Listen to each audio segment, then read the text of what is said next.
algunas ay, perdón.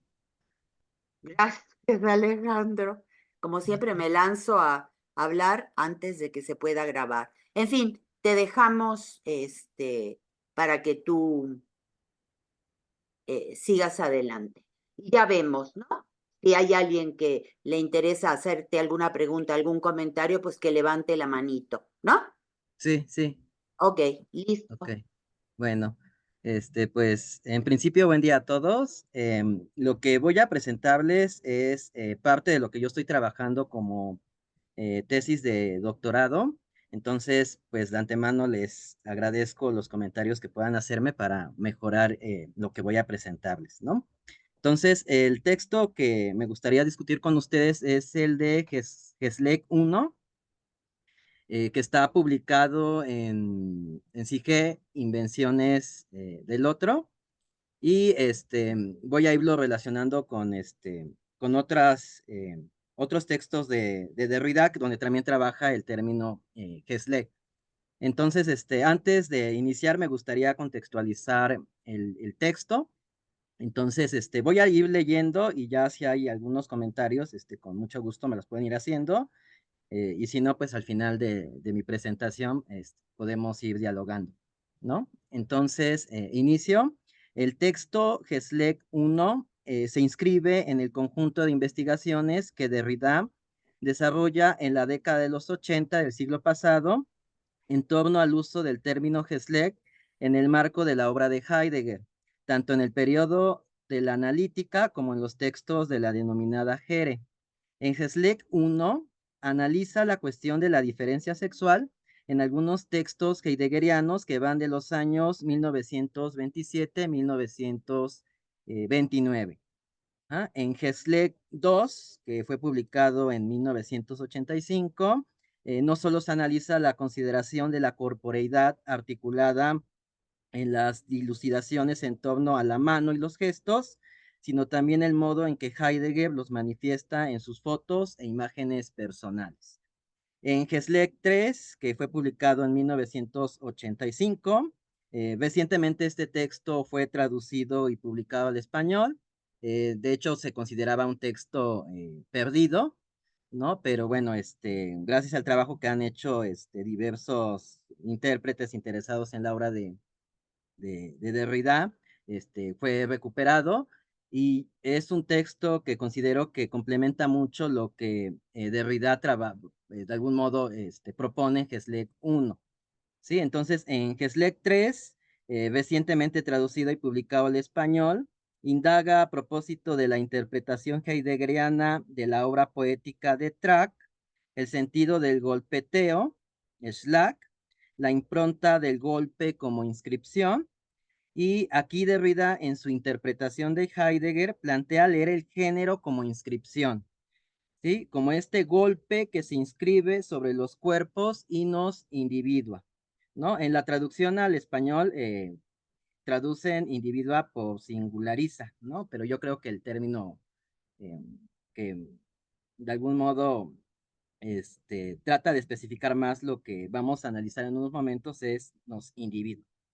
Ajá. Entonces, el término que utiliza Heidegger para hacer alusión a esta cuestión de la individuación de los cuerpos a través del género es el término alemán Vereinzelung, y Derrida lo traduce al francés como de mariage, que puede significar demarcación o divorcio. En la agricultura, por ejemplo, indica la separación y extracción de algunas plantas, ajá, su no diseminación, su no reproducción, su no proliferación, de modos que malogren la producción, ¿no?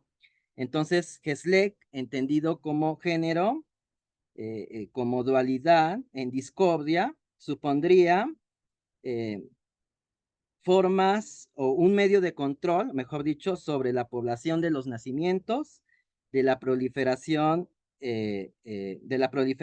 a través de la separación y del sacrificio, ¿no? De hecho, GESLEC, no lo mencioné, pero GESLEC es un término, ¿cómo podríamos decirlo? Es un término que difícil de traducir al español, ¿no? Porque es un término que puede tener diversas acepciones, diversos significados. Puede significar sexo, puede significar raza, puede significar especie, generación, linaje, familia, ¿no? Entonces es un término muy variable, o sea, tiene una riqueza semántica muy interesante y es justamente la que Derrida le interesa de algún modo destacar, ¿no? Este golpe que Heidegger interpreta como un mal golpe daría lugar a la determinación de la diferencia sexual en cuanto a dualismo, oposición y desgarro. Propiamente una dualidad genérica de los sexos como guerra y escisión, ¿no? Entonces dice Heidegger, no la duplicidad como tal, sino la discordia, ¿no? O sea, lo que Heidegger propone en su lectura del poema de Tral es justamente entender el género, o sea, el género introduce la guerra, dice. La maldición no proviene del sexo como tal, sino del género. Es el género el que introduce la discordia, ¿no? Es el género el que introduce la guerra, ¿no? Entonces, en ese sentido, Derrida dice que el género aparece como una construcción cultural y política que performa el dualismo y la genera en la medida en que dicho binarismo implica la dominación, ¿no? Sería el medio ejercido sobre la diferencia sexual ontológica, a través de la cual se impediría la diseminación originaria del Dasein, que es justamente lo que ahorita voy a plantear a partir del texto de Hesleg 1, ¿sí? Excluyendo la diferencia, excluye la diferencia sexual en su estructura, ¿no? Que es justamente lo que Derrida va a leer en Hesleg 1, ¿no? Como de algún modo el tema de la sexualidad aparece en la obra de Heidegger, aunque él no lo plantea de algún modo de manera explícita, pero es como ese resto que está trabajando de algún modo el discurso heideggeriano. Entonces, de este modo, en su lectura de Heidegger, Derrida encuentra elementos para pensar de otro modo la sexualidad, más allá de las categorías de lo binario, ¿sí? De una sex duality que nos golpea, ¿no? Y aquí la pregunta es justamente esta, ¿no? ¿Cómo pensar la sexualidad más allá de la marca del dos?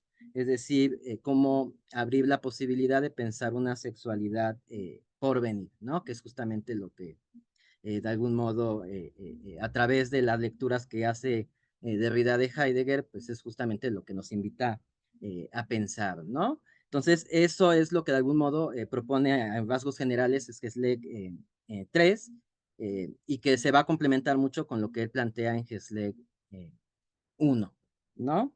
Y bueno, ya por último, en Hesleg 4, Derrida analiza las diversas figuras de la voz del amigo, que a partir que de algún modo están presentes en el Dasein, pero estas voces del amigo de algún modo no tienen cartilla de identificación, ¿no? O sea, no podemos nombrarlo, no podemos decir o especificar su sexualidad o su nombre, ¿no? Que sino siempre son voces que están por llegar, ¿no? Entonces, entonces, como nos damos cuenta, el término Hesleg, pues de algún modo es un término que a Derrida le llama mucho la atención y que lo va trabajando en diversos textos, ¿no? Que llevan también por título Hesleg, ¿no? Nada más que en cada uno se centra en discutir algún aspecto, pues, de este carácter polisémico del término, ¿no? Entonces, eso con respecto a contextualizar un poco, ¿no? En el marco donde se encuentra Hesleg 1, ¿no? Entonces, voy a introducirme ya propiamente al texto, ¿sí? Entonces, voy a iniciar con lo que de algún modo Derrida dice hacia el final de un documental que lleva su propio nombre, ¿no? Ante una pregunta que le realiza una de sus interlocutoras, dice, ¿qué le gustaría observar en un documental sobre un filósofo, por ejemplo, Kant, Hegel o Heidegger, ¿no? Y él dice, o sea, Derrida dice que le agradaría que estos filósofos hablen de su vida sexual, ¿no? Entonces, cito lo que dice Derrida al respecto. Sus vidas sexuales, me gustaría escucharlos hablar de su vida sexual. ¿Qué es la vida sexual en Hegel o en Heidegger? Porque es algo de lo que ellos no hablan. Me gustaría escucharlos mencionar algo acerca de aquello de lo que no hablan. ¿Por qué se presentan en su obra como seres asexuados? ¿Por qué borraron su vida privada de su obra? ¿Por qué nunca hablaron sobre nada personal? No hay nada más importante en su vida privada que el amor. No digo que haya que hacer una película porno sobre Hegel o Heidegger. Quiero que hablen sobre la parte que juega el amor y el sexo en sus vidas. ¿En virtud de que los filósofos se han negado a hablar de la sexualidad, de su sexualidad? ¿Acaso la filosofía no tendría nada que decir sobre lo sexual? Derrida vuelve, ahora en el contexto de una película dedicada a su vida, a un problema considerado marginal para la filosofía, la sexualidad, ¿no? Un tema del que no se habla o se prefiere guardar silencio. Este aparente mutismo de la filosofía sobre lo sexual no habría que suponerlo inocente, sino interrogarlo. El silencio posiblemente nos esté hablando y de algún modo interpelando. Derrida se ha cuestionado si en algún momento de la historia del pensamiento occidental la filosofía ha problematizado la diferencia sexual o si acaso ha contribuido a su naturalización. Por ello, el problema de lo sexual no va a parecer de algún modo marginal para la deconstrucción, ¿no? En la misma película, el filósofo francés aclara que el tema de la sexualidad transversa sus textos y que trata de enfocarlo hacia un camino distinto de la forma tradicional en que los filósofos la han abordado. Sin embargo, vemos que la preocupación de Derrida se dirige a pensar en este silencio de la filosofía sobre lo sexual, ¿no? Interrogándose por el por qué la filosofía se ha constituido a través de un discurso que la desexualiza y que deja la sexualidad como una cuestión de la que aparentemente no se quiere saber nada. Ahora bien, tratar de entender por qué un filósofo ha evitado hablar de un tema específico no debería reducirse a un ejercicio interpretativo de carácter psicológico o psicoanalítico, tratando de desvelar la intencionalidad de su silencio. Quizá ese silencio forma parte constitutiva de lo que dice. No es literalmente inaudible, habla y posee efectos singulares en la interpretación de su pensamiento y escritura. ¿Cómo interpretar ese silencio aparentemente inaudible? O más bien, ¿cómo interpretar ese silencio de la filosofía sobre la sexualidad, el sexo y la diferencia sexual? ¿Cómo recordarle a la filosofía que la cuestión de lo sexual la parasita y que ella se haya edificada sobre un sistema falogocéntrico que ha privilegiado la firma de lo masculino? Derrida deconstruirá la fuerza performativa de ese supuesto silencio de la filosofía sobre la sexualidad. El silencio no constata o simplemente describe el carácter asexual del discurso filosófico. Posee una fuerza operativa de realización cuyos efectos singulares y siempre paradójicos obran en la práctica teórica de la filosofía. Eh, Son varios los textos en los que Derrida deconstruye este silencio de la filosofía sobre la sexualidad y específicamente sobre la diferencia sexual. Entre estas lecturas encontramos justamente este breve ensayo publicado en 1983 y que lleva por título Haskell 1, diferencia sexual, diferencia ontológica. En dicho, en dicho texto, el filósofo francés se interroga por qué Heidegger guarda silencio en torno al género, la sexualidad y lo sexual en su analítica existenciaria del Dasein. Pareciera ser que la diferencia sexual no se encuentra a la altura de la diferencia ontológica, tan despreciable en definitiva respecto de la pregunta por el sentido del ser, como una diferencia cualquiera, una distinción determinada, un predicado óntico. Despreciable se entiende para el pensar, incluso si no lo es en absoluto para la ciencia o para la filosofía. Pero en tanto que se abra la cuestión del ser, en tanto que con el ser tiene relación, en esa referencia misma el Dasein no sería sexífero. Derrida se interrogará por el mutismo de Heidegger con respecto a la sexualidad.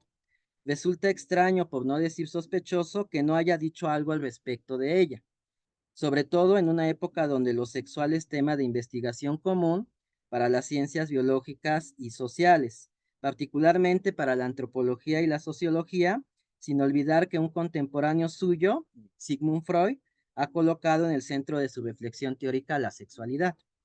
Derrida piensa que no debemos fiarnos de este silencio, un silencio que incluso podría hasta sonar altanero, justamente arrogante, provocante en un siglo en que la sexualidad, lugar común de toda habladuría, se ha convertido también en moneda corriente de saberes filosóficos y científicos. Ahora bien, ¿cómo interpretar ese silencio de Heidegger? ¿Tendríamos que fiarnos de él o al menos dar por supuesto lo que la palabra presume? Una posible respuesta podría ser que el filósofo alemán no habría dicho nada de la sexualidad con ese nombre en los lugares en que la modernidad más instruida y mejor equiparada lo esperaría montando guardia con su planopia de todo es sexual y todo es político y recíprocamente. Un estudioso de Heidegger podría comentarnos que la sexualidad carece de interés, en tanto que no refiere a una estructura ontológica fundamental de acceso a la comprensión del ser del Dasein. No obstante, sean las respuestas que podamos imaginar, nos queda claro que este silencio opera en el propio discurso heideggeriano, interrumpiéndolo, transformándolo. Silencio transitivo y significante. Ha callado el sexo, que pertenece, como lo dice un tal Schwenken, está en alemán, eh, este, eh, al camino de un habla que él parece interrumpir. Mas, ¿cuáles son los lugares de esa interrupción? ¿En qué parte el silencio trabaja ese discurso? ¿Y cuáles son las formas, cuáles son los contornos determinables de eso no dicho? ¿No? El interés de Derrida se centra en que lo no dicho, la sexualidad, tiene lugar, acontece como acontecimiento en la escritura heideggeriana, marcando su interrupción. El punto de inicio será un curso de verano impartido en 1928 en la ciudad alemana de Marburgo. Principios metafísicos de la lógica, así está traducido al español, un año después de la publicación de Ser y Tiempo, en el que Heidegger describirá algunos rasgos característicos del Dasein. En Ser y Tiempo, el Dasein, este ente que somos en cada caso nosotros mismos, se distingue de los demás entes en cuanto posibilita una apertura al ser y a la comprensión de su sentido. Dasein significa habitualmente en lengua alemana corriente existencia. Heidegger se servirá de esta expresión para indicar la constitución ontológica de la vida humana caracterizada por su apertura, da, al ser, sein, y por su capacidad y por la capacidad de interrogarse por su sentido. El Dasein es el ser ahí, con la precaución de no interpretar el ahí en su significado literal y espacial, en tal lugar. El ahí expresaría la apertura para la comprensión del ser en general, el horizonte desde el cual el ser puede revelarse, descubrirse. Dasein significa literalmente el lugar del ser. El hombre está ahí en la apertura del mundo, pero está ahí como el ahí del ser, como el lugar óntico donde el ser se revela. A este respecto, el Dasein expresaría la apertura que posibilita la comprensión del ser, no debiendo confundirse y equipararse con hombre, sujeto, conciencia, animal racional, etc. Dasein posee un carácter eminentemente formal y por lo tanto carece de contenido específico. No es posible determinarlo objetivamente, puesto que es pura posibilidad e indeterminación, ¿no? Heidegger no dice el hombre es Dasein, sino que dice el Dasein es hombre. No hemos de pensar que el hombre como nombre de la especie hace de fundamento de diversas definiciones, una de las cuales podría llamarse Dasein. Heidegger tampoco entiende el Dasein como una propiedad del hombre. Más bien, según él, el Dasein es el fundamento a partir del cual el hombre que precisamente es comienza a ser. En el curso de Marburgo, Heidegger insistirá que el Dasein no debe confundirse o categorizarse bajo el genérico humano hombre, ni bajo cualquier determinación óntica específica, precisando de este modo el carácter neutral del término respecto de cualquier determinación o concreción fáctica, ¿no? Y bueno, aquí cito lo que dice Heidegger al respecto, porque es justamente lo que Derrida toma, ¿sí? Para hacer su lectura deconstructiva eh, eh, del texto de Heidegger, que en este caso es el curso de Marburg. Para designar el ente, que es el tema de la analítica, no se elige la expresión ser humano, sino la expresión neutral, el Dasein. Con este término se designa el ente al que no le es indiferente su propio modo de ser en cuanto determina, en un sentido determinado. La neutralidad peculiar de la expresión es esencial porque la interpretación del ente se lleva a cabo antes de toda concreción fáctica. Esta neutralidad quiere decir también que el Dasein no es ninguno de los dos sexos, pero este carácter asexual no es la indiferencia de la nada vacía, al débil la débil negatividad de una indiferente nada óntica. El Dasein en su neutralidad no es indiferentemente nadie y todo, sino la originaria positividad y potencia de la esencia. La neutralidad no es la nulidad de una abstracción, sino precisamente la potencia del originario que lleva en sí la posibilidad intrínseca de toda concreta humanidad fáctica, ¿no? Eso es lo que Heidegger dice, ¿sí? En Principios Metafísicos de la Lógica, y que Derrida es justamente lo que va a trabajar, ¿no? En un ejercicio de constructivo para leer ese silencio, ¿no? De Heidegger con respecto a la sexualidad. El carácter neutral del Dasein le permitirá a Heidegger justificar, por un lado, que la analítica existenciaria solo se puede presentar bajo la perspectiva de una ontología fundamental, no debiéndose confundir con un análisis de carácter antropológico, ético o metafísico. Por otra parte, la neutralidad especificaría un rasgo estructural del Dasein, fundamental para el análisis de sus modos de ser. Si bien el Dasein puede determinarse fácticamente en tanto que es un ser de posibilidades, su interpretación es previa a anterior a cualquier determinación o concreción fáctica. De este modo, resulta comprensible por qué Heidegger, de acuerdo con sus intereses teóricos, elija el término neutro Dasein, desplazando el término hombre con sus respectivas atribuciones ónticas. Ajá. Aunque lo interesante de esta argumentación es el hecho de que el carácter neutral del Dasein esté marcado por una referencia a la diferencia sexual. Desde la perspectiva de la ontología fundamental, el Dasein es asexual. No es ni hombre ni mujer, sino fuente originaria de toda posibilidad previa a cualquier determinación concreta. Sin embargo, la diferencia sexual se encontraría operando previamente el campo de determinaciones posibles del Dasein, que ontológicamente no sea ni hombre ni mujer, no cancela el marco de posibilidades como diferencia binaria. La neutralidad justamente se opondría a esta binaridad de la diferencia sexual. Derrida no pretenderá realizar una lectura exegética que intente descubrir las intenciones ocultas del silencio de Heidegger, sino partir de la singularidad de ciertos gestos que la escritura heideggeriana manifiesta discretamente acerca de la sexualidad, inscribiendo su lectura en una crítica deconstructiva al discurso falogocéntrico de lo sexual. La neutralidad del Dasein y su relación con la diferencia sexual será el hilo de construcción por el que Derrida transite el silencio de Heidegger con respecto a la sexualidad. El término que Heidegger refiere al hablar de la sexualidad, ya lo habíamos comentado hace un momento, es la palabra alemana Geschlecht y no sexualidad y sexual. Otros términos alemanes para nombrar la sexualidad. Vocablo polisémico que puede significar el sexo, la raza, la especie, el linaje, el género, la genealogía, la comunidad y la familia. Todos ellos significados que desplazan la diferencia sexual hacia otros campos semánticos. Por otra parte, si Heidegger señala que el ente que constituye el tema de la analítica es el Dasein y no el hombre, ¿por qué subrayar la neutralidad del Dasein en referencia a la sexualidad?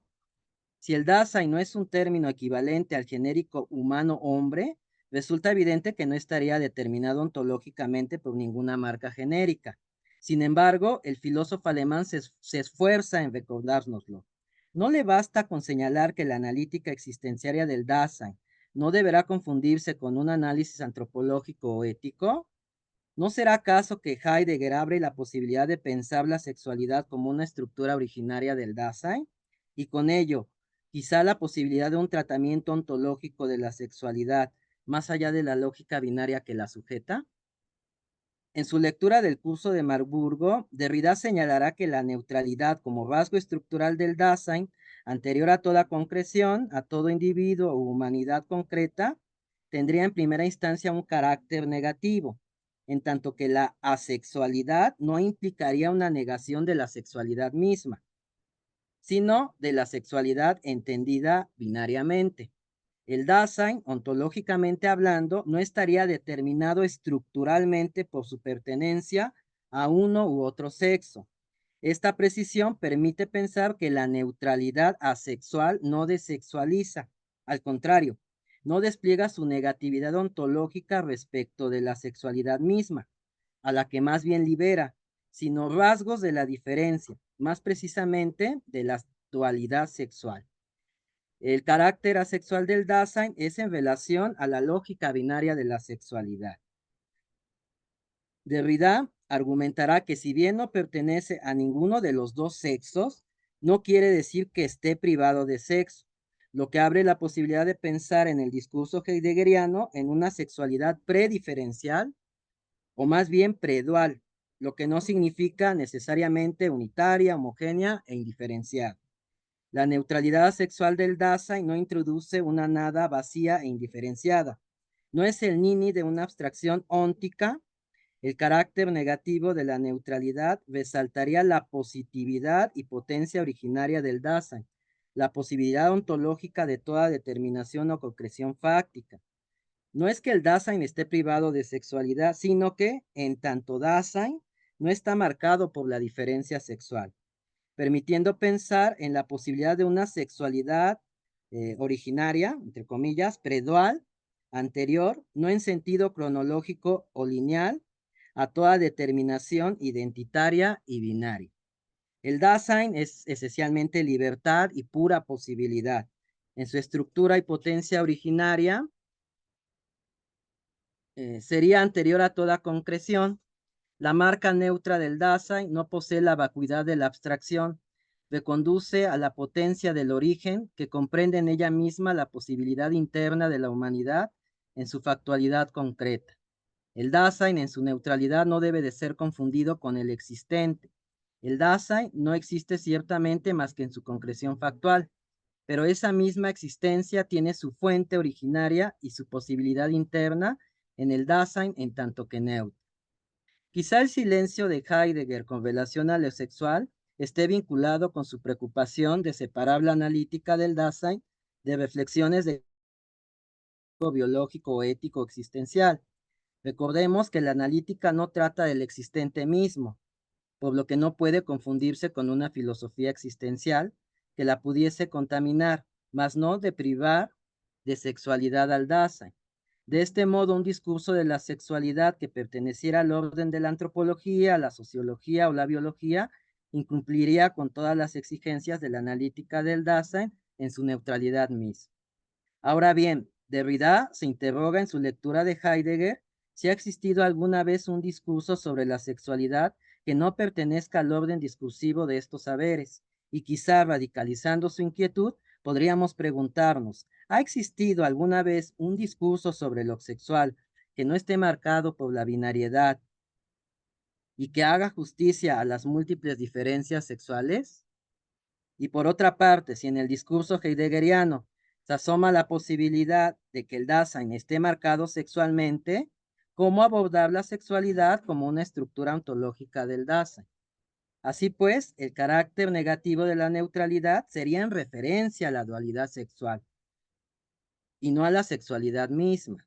Empero, la negativización de la neutralidad vinculada a la diferencia sexual es la que posibilita reconocer la fuente positiva y originaria del Dasein, ¿no? Y aquí, bueno, Israel, cito, te corto sí, porque hay una mano levantada de Daniel. No sé si la pregunta es pertinente hacerla ahora o te esperas, Daniel. Como ustedes prefieran, o sea, No, no no, no. quiero Si, no, si quieres intervenir, estás leyendo, ¿verdad, Israel? sí, Entonces no te corta tu fluir, no, no. ¿no? Sino que, entonces, sí es la pregunta. vale. La hago rápido porque voy a tener que salir un poquito antes, pero, o sea, me gusta mucho estar aquí contigo, Isabel, porque Sketchlet 1, pues es la primera parte de una serie de textos que en realidad dedica no solo al género, sino al nacionalismo filosófico, ¿no? Y ahorita que estás en toda esta parte en donde Derrida habla sobre la neutralización que Heidegger opera para hablar de la sexualidad del Dasein, pues a primera vista, o sea, si uno lee Geschlecht 1, daría la impresión de que Derrida quiere ir por aquí, ¿no? Pero luego en Geschlecht 3 hace unas observaciones súper raras sobre este otro texto que está leyendo Heidegger, que es un poema de George Trakl, ¿no? Y, o sea, bueno, sé que estoy interrumpiéndote y que realmente no sé muy bien todavía hacia dónde va a ir tu conclusión, pero yo quisiera saber si justo en la lectura que estás ofreciéndonos el día de hoy vas a tocar este texto de Schlecht 3. Y lo digo porque, o sea, yo como lector pues tengo problemas interpretativos. No sé si podría leer como rápido una cita de allí, como, o sea, para hablar un poco de la propuesta del mismo Derrida. Sería como súper rápido. Ujú. Sí, Sí, y sí, que, sí. o sea, Derrida dice en la edición, digo, en las páginas Don 103. Daniel, ¿no puedes levantar tantito la voz? Porque de verdad que te escucho la mitad de las cosas que estás diciendo. Ah, ¿me escuchan ya mejor? Pues si Más eso o es menos. lo más que se puede, pues, nos aguantamos con eso. ¡Ja! Que estoy en la biblioteca y, perdón, pero a ver, a lo mejor. ¿Así se escucha mejor? Sí. Sí, ok, disculpen. Em, ¿Debería como repetir todo lo que dije? No, ok. Bueno, entonces justo Derrida en algún momento de este texto dice, no habría movimiento, ni lugar, ni letra, no habría Gedicht ni Dichtung, si no hubiera más que reunión de lo mismo, de lo único, del lugar sin camino. Esta sería la muerte sin frase. Es necesario que entre el lugar y el no lugar, la reunión y la divisibilidad, bueno, que entre esas dos cosas las relaciones sean distintas, ¿no? Una especie de negación y de compromiso sin cesar en curso que obligue a refundar la lógica implícita que parece guiar a Heidegger. Decir que hay divisibilidad no significa tampoco decir que no hay más que divisibilidad y división. La muerte acecha estos dos lados, del lado del fantasma de la integridad del lugar propio y de la inocencia de una diferencia sexual sin guerra, y del lado opuesto, aquel de una impropiedad o de una expropiación radical, incluso de una guerra del Geschlecht como disensión sexual, ¿no? Porque es, o sea, esto también se encuentra justo en el, o sea, si no me equivoco, en alguna parte de Geschlecht 1, la oposición que Heidegger haría entre una diferencia sexual o una potencia sexual pura y una que existiría como disensión o u oposición. O sea, no sé si tú pudieras decir algo al respecto o algo así, y ya me callo, perdón. Ok, lo que pasa que Derrida nunca abandona el término diferencia sexual, sino que lo resitúa en otro sentido, ¿no? Entonces, cuando él, por ejemplo, hace una crítica a la diferencia sexual en varios de sus textos, está justamente abordando esta idea de entenderlo en términos binarios, ¿no? Pero su intención es justamente liberar la diferencia, ¿sí? De esta marca del 2, ¿no? De esto que él denomina sexuality, ¿no? Esta, eh, eh, eh, esta idea del género, ¿no? Que lo comenté al inicio de este, de mi exposición, ¿no? Fundamentalmente en Geslek 3 lo que hace Derrida es plantear, a partir de esta lectura que hace de Heidegger sobre el poema que hace de George Trakl, es justamente marcar, entender el género como inscripción, ¿no? Como este golpe que se inscribe en los cuerpos, ¿no? Y que justamente es la marca que introduce la guerra, la disensión, ¿no? Y entonces, justamente la intención es preguntarnos cómo pensar la diferencia sexual más allá ¿no? De este sentido que lo ha determinado en términos binarios, ¿no? Es decir, cómo liberar las diferencias sexuales, ¿no? Como lo planteaba hace un momento, ¿no? Entonces, ahí sí hay que tener cuidado cuando uno lee a Derrida, porque hay que ubicar en primera instancia cómo está entendiendo el término diferencia sexual, ¿no? Entonces, en algunos textos habla diferencia sexual justamente como esta marca binaria que se inscribe sobre los cuerpos, que es justamente la que hay que deconstruir, ¿no? Porque es la marca también del discurso falogocéntrico, ¿no? Pero en otras partes, él habla de la diferencia sexual, sí, intentando liberarla, o invitándonos, mejor dicho, en este ejercicio deconstructivo, a liberarla de esa marca binaria, ¿no? Y evidentemente invitándonos a pensar en una sexualidad por venir, ¿no? Entonces, en Geslek 3, igualmente, o sea, cuando dice que el género nos individua, ahí hace un juego también de términos, ¿no? También lo expliqué al inicio de mi exposición, ¿no? Justamente lo que intenta él, con el término que él traduce, que es el de Mariesh, ¿sí? Que es un término que es traído del ámbito de la agricultura, justamente lo que se quiere, lo que él quiere liberar es esta diseminación, que de algún modo también ya está presente en el Dasein, en tanto potencia originaria, ¿no? Pero que de algún modo abre la sexualidad, ¿sí? A su diversidad, ¿no? A una diversidad que, a una sexualidad que se está diferenciando en cada encuentro, a cada momento, y que no necesariamente tendría que caer en un proceso identificatorio, ¿no? De decir somos hombres, somos mujeres, somos gays, somos lesbianas, no. O sea, si no es una sexualidad que se está diferenciando a cada encuentro, a cada momento, en cada espacio, ¿no? Y es justamente a la que Derrida intenta apelar, ¿no? Es en una entrevista que le hacen unas feministas, ¿no? Le preguntan justamente esto, o sea, ¿con qué sueña él cuando él trabaja? Pues todas estas cuestiones que tienen que ver con lo sexual, pues justamente con esto, ¿no? Con liberar, ¿no? La diversidad, ¿sí? De esta marca que de algún modo se ha inscrito sobre los cuerpos y que de algún modo ha constreñido su manera de vivirse, ¿no? Su manera de vivir, sus propios placeres, sus propios goces, ¿no? Sus propias relaciones con los otros, etcétera, ¿no? Entonces, justamente es esto, ¿no? Y sobre todo porque en Geslek, tú mencionabas la cuestión de la reunión, ¿no? Es también algo que él trabaja en Espolones, ¿no? Cuando habla del espolón como una figura falogocéntrica, ¿no? Como esta idea de la reunión, ¿no? Que tiene una marca de algún modo metafísica, que es justamente la que hay que cuestionar, ¿no? No sé si te respondí. No, sí, muchas gracias. Y, pues espero que podamos seguir platicando. Sí, sí, Porque, sí, son textos, debo decirlo, son textos que sí son complejos, ¿no? Donde uno sí se tiene que ir como deteniendo, ¿no?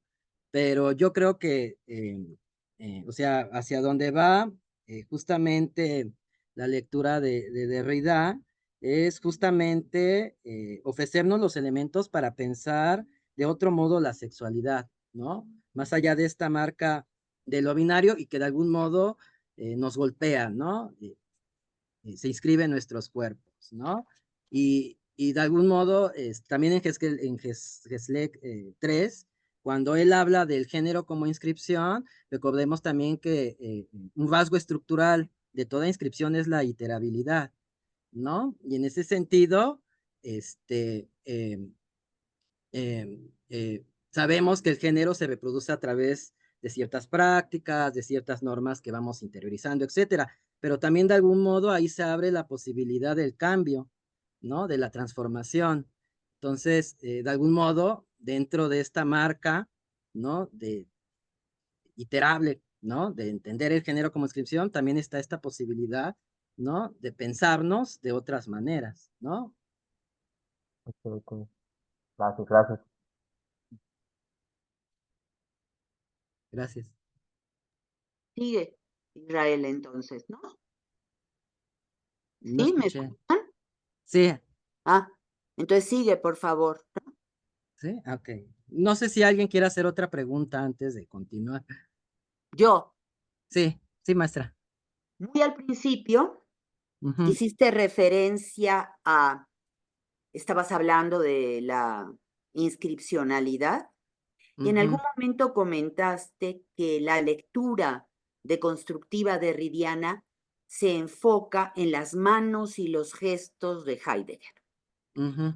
pero no lo has vuelto a tratar. ¿Lo vas a tratar más adelante o me respondes sobre esto?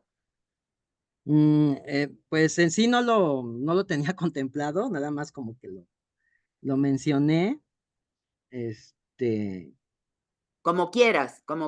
Es decir, por lo menos te ajá, lo dejo como una posibilidad de que te adentres en esa lectura, porque fíjate, no solo esto tiene que ver con el cuerpo, ¿no? Hablar de sexualidad, hablar de género, hablar de huellas o inscripciones en los cuerpos de los cuales parece difícil poder escapar, poder luchar, defenderse, etcétera. También la idea de que la inscripcionalidad en relación con el sexo en Heidegger puede no estar presente sino como silencio performativo, es decir, que habla pese al silencio.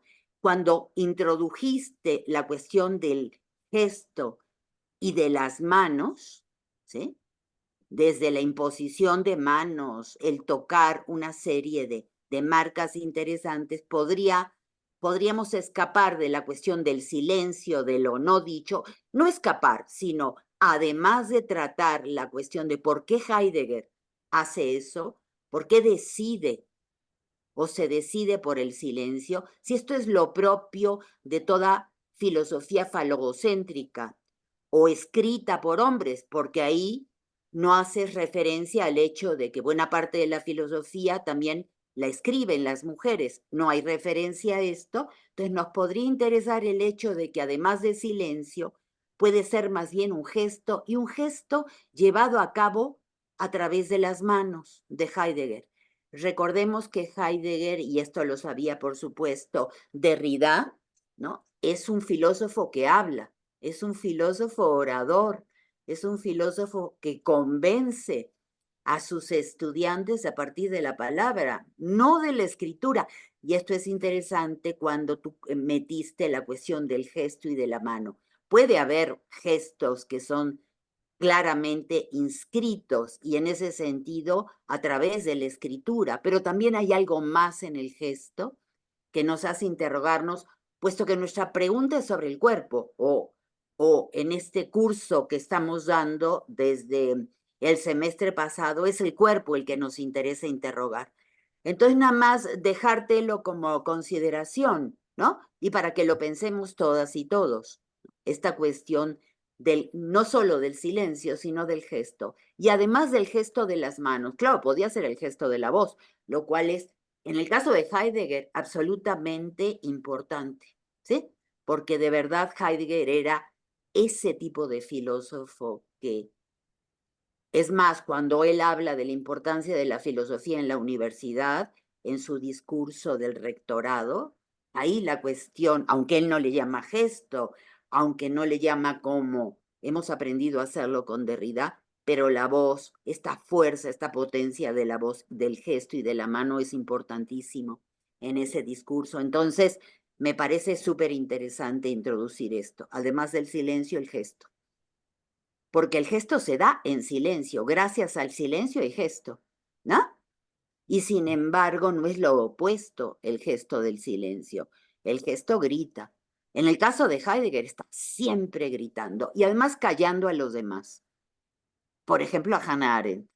Bueno, esto es otra cosa. Ok, gracias Israel. sí, sí, maestra. No, gracias a usted. Y entonces, lo voy a pensar y ¿Puedo ya. aprovechar para hacer otra interrupción muy breve? Este, también sería como un camino para seguir interrogando. Y es que me parece que Derrida en sus textos propone ciertamente determinadas tecnologías de la interrogación y de la deconstrucción.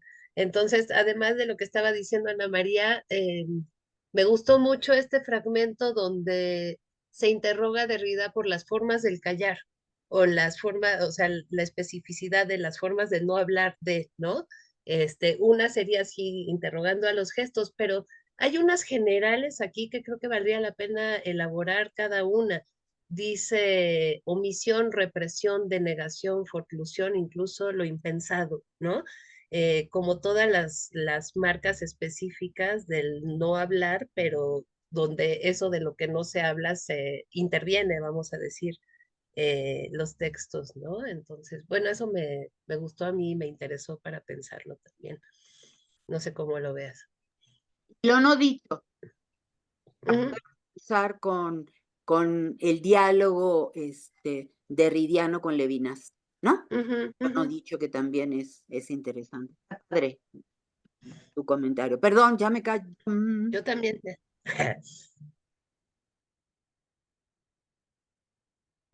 Bueno, gracias. Sí, lo voy a pensar, maestra. Me dejó pensando. Entonces, lo voy a retomar y lo voy a confrontar con lo que estoy presentando. Gracias. Este, bueno, voy a leer una cita de Derrida. A través de un desplazamiento extraño y sin duda necesario, es la división sexual misma la que conduce a la negatividad y la neutralización es a la vez tanto el efecto de esta negatividad como la borradura a la que el pensamiento debe someterla para dejar aparecer una potencia originaria. Lejos de constituir una positividad que la neutralidad asexual del Dasein vendría a anular, la binariedad sexual sería en sí misma responsable, o más bien pertenecería a una determinación ella misma responsable de esta negativización. Para radicalizar o formalizar rápidamente el sentido de ese movimiento, antes de retrasarlo de manera más paciente, podemos proponer un esquema. Es la diferencia sexual misma como binaridad, la pertenencia discriminante a uno u otro sexo, la que destina o determina a una negatividad de la cual es necesario dar cuenta. Se cierra la cita. Heidegger volverá al argumento de la neutralidad del Dasein con relación a la sexualidad en otro texto publicado el mismo año del curso de Marburgo, de la esencia del fundamento, esta vez en el contexto de una reflexión sobre la ipseidad del Dasein. Si la neutralidad sustrae al Dasein de toda predeterminación, es para conservar una especie de relación consigo mismo, de relación directa con el ser de su ente. La relación que este ente que somos nosotros mismos mantiene con su esencia, no obstante, esa relación ante sí no es una relación con un yo, ni mucho menos con un individuo, lo que no significaría caer en una especie de solipsismo o de individualismo egoísta. Heidegger trata de determinar la ipseidad del Dasein, su Selbstheit, su ser yo, pues que solo a partir, perdón, pues que solo a partir de la Selbstheit podría surgir una alternativa entre egoísmo y altruismo, y desde ya una diferencia entre el ser yo y el ser tú, siempre presupuesta. La ipseidad es, por lo tanto, también neutra respecto al ser yo y el ser tú, y con mayor razón respecto a la sexualidad. Si la razón es tan poderosamente obvia, ¿por qué Heidegger insiste enfatizando a fortiori que el Dasein es neutro en relación con la sexualidad? ¿Cuál sería el riesgo que desea evitar? ¿Acaso para evadir un malentendido? En todo caso, si la pseidad del Dasein, su self-ace, aparece neutral a toda determinación, refiriendo a un ámbito no concretizado, ¿no resultaría obvio que la estructura originaria de la mismidad del Dasein es anterior a toda determinación como hombre, conciencia o sujeto, o en tanto que ser humano como un yo, como un tú? De esta manera quedaría claro que la sexualidad como posible determinación concreta del Dasein no pertenecería a la estructura originaria de su mismidad. Sin embargo, ¿por qué la insistencia? Quizá habrá una razón más fuerte silenciada por la violencia de la neutralización. Derrida lee ese gesto de énfasis, de insistencia, como una señal de sospecha, como una duda que pesa la posibilidad de que la ipseidad del Dasein esté marcada por la sexualidad. Tal vez ese acento, marcado por un cierto a fortiori, sea una señal de que la self-hate pudiera estar marcada por la sexualidad, o mejor dicho, que la sexualidad marca al ser mismo en su originalidad y es, por lo tanto, una estructura ontológica de la ipseidad, ¿no? Em, ya para ir cerrando, la lectura derridiana sobre el carácter neutral del Dasein posibilitaría pensar en una sexualidad más allá de la dualidad que la ha amordazado, en una sexualidad no necesariamente homogénea e indiferenciada, sino diferencial, que multiplique las diferencias haciendo estallar las categorías binarias de lo sexual. Y quizá lo más importante, la exigencia de abrir al pensamiento a la invención de un nuevo vocabulario que permita dar cuenta de las diferencias sexuales en su singularidad, sin la marca de la diferencia binaria. Si el carácter negativo de la neutralidad da cuenta de la potencia positiva y originaria del Dasein como fuente originaria de toda posibilidad previa a cualquier determinación concreta, este aspecto indeterminado y de pura posibilidad abrirían al Dasein en su concretización fáctica a la diversidad sexual. Sin embargo, esta interpretación no es reconocida o al menos supuesta por Heidegger, pues la neutralización opera violentamente sobre la diferencia sexual para salvar al Dasein en su estructura ontológica y existencial de cualquier tipo de concreción o determinación, incluida su pertenencia a uno u otro sexo, ¿no? Y la analítica del Dasein era ya en 1928 el pensamiento de la diferencia ontológica y la repetición de la pregunta por el ser, la abertura de una problemática que sometía a una elucidación e interpretación radicales todos los conceptos de la tradición filosófica occidental. Se trata, pues, de valorar el alcance de esa neutralización que se sitúa más acá de la diferencia sexual y de su marca binaria, sino de la sexualidad misma. Bien, y con esto, bueno, termino. Ahí, me faltaron otras cosas, pero aquí la dejo. Ok, gracias. Perdón, pues abrimos los comentarios, preguntas, lo que ustedes quieran. Muy bien, Israel, gracias. Si te vas pronto, Daniel, también gracias por tu intervención. Y también, por supuesto, lo que dijo Erika. Ya, ahora sí, si tienen alguna pregunta.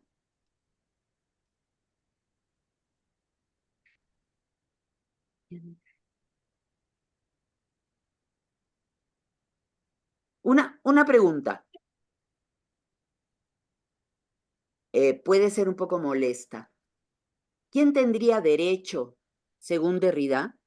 Y no sé si está bien, no sé si él aprobaría esta manera de interrogación y de interpelación. ¿Quién tiene derecho a neutralizar el Dasein? Si pensamos que el Dasein es parte de una forma de trabajo claramente filosófica y por lo tanto falogocéntrica, como el propio Derrida ha dicho en otros momentos, ¿no?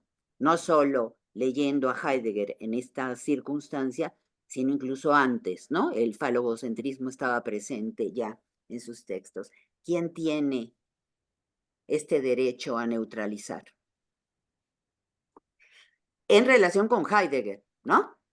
Es decir, ¿por qué es este tipo de filósofo, que no es cualquier tipo de filósofo, no es cualquier filósofo porque no habla cualquier lengua, sino el alemán, y también la importancia que le da Heidegger en ese entonces, en 28, pero lo va a hacer mucho después, cuando se centra en el tema de la voz, ¿no? Y por lo tanto, ¿quién habla? Entonces, ¿cómo podrías ver esta pregunta? O si resulta, Israel, interesante, que se puede abrir un camino, o sugerirías no hacerlo. Claro, porque a Derrida no siempre le va a interesar hablar del derecho a, pero justo lo estoy metiendo a propósito para meter estas cosas. Piénsalo, y si quieres después de un rato lo comentamos, porque veo que hay 3 manos levantadas y no quiero quitarles. Nada más déjalo, porque además Israel, tú y yo vamos a trabajar esto. Ah, es que Israel y yo estamos en este proceso de su doctorado, ¿no? Entonces, entonces nos vamos a ver y vamos a charlar estas cosas. Y se lo dejo como una interrogante. Y me callo para que, creo que Daniel levantó primero o Billy, y luego Elizabeth, lo que leí Elizabeth y lo dije. Entonces ustedes decidan quién levantó la mano primero, ¿no? Voy Dani, su- tú primero, tú primero. Ok, voy súper rápido. Pues en relación con lo que decía la doctora Ana María, ¿no? O sea, pareciera que Derrida introduce todas estas cuestiones de la diferencia sexual un poco para oponerse como a un tópico que lleva como arrastrando desde los inicios de sus pensamientos, ¿no? Que son como las preguntas de corte ontológico trascendental.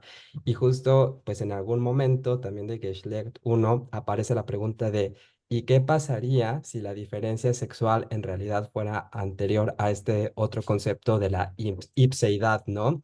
Que pues en todas estas filosofías como de corte fenomenológico son presuposición para hablar de cosas como la identidad personal, incluso la diferencia sexual, etcétera, etcétera, etcétera, ¿no? Entonces como que ahí echo la pelota para ver qué puedes hacer tú con eso, Israel. Y lo segundo es... Em, bueno, o sea, pues al momento como de hablar de estas cuestiones del pensamiento derridiano, como que es imposible no recurrir a otros conceptos o nociones que quizás puedan como em, aclarar la cosa de hacia dónde va Derrida, ¿no? Porque tú hace ratito, cuando yo hice la intervención, perdón, perdón, sí, perdón. Están interrumpiendo. Perdón, no voy a poder terminar, entonces mejor que pase Billy. O- Ay, qué, qué infortunio, Dani. Ya ni modo. Oigan, yo tengo una duda para las conocedoras o los conocedores de la lengua alemana. Me llama la atención que justo Israel decías que Geschlecht es un término de difícil traducción, que puede ser como raza, familia, sexo, en fin, género.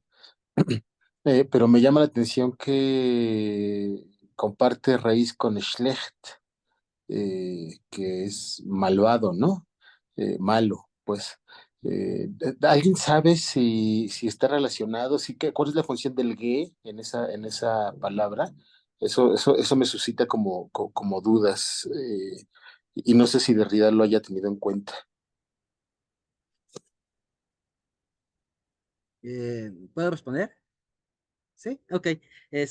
Sí, de hecho, en Geslec 3, sí hace recupera la disidencia del término Geslec y esta cuestión de lo malo, de la maldición, cuando habla, por ejemplo, del género, lo relaciona justamente con relación al género y no al sexo. O sea, pareciera ser, porque él habla de dos golpes en Geslec 3. El primer golpe que recibimos es justamente el que recibimos como especie, ¿no? Y que también es un término que Derrida va a cuestionar en otros de sus escritos, ¿no? Esta cuestión de lo antropocéntrico que se liga también con el carnofalogocentrismo, etcétera, ¿no? Y habla de un segundo golpe que recibimos, ¿no? Y que Heidegger lo califica de un mal golpe, ¿no? Y aquí él introduce este sentido de Gesleck como maldición, ¿no? La maldición no proviene del sexo como tal, sino del género, ¿no? El género es el que introduce la guerra, el género es el que introduce la discordia, ¿no? Entonces, lo menciona solamente de paso, no lo desarrolla, pero solamente menciona que justamente aquí Gesleck, ¿sí? Haría referencia a este carácter, ¿cómo podríamos decirlo?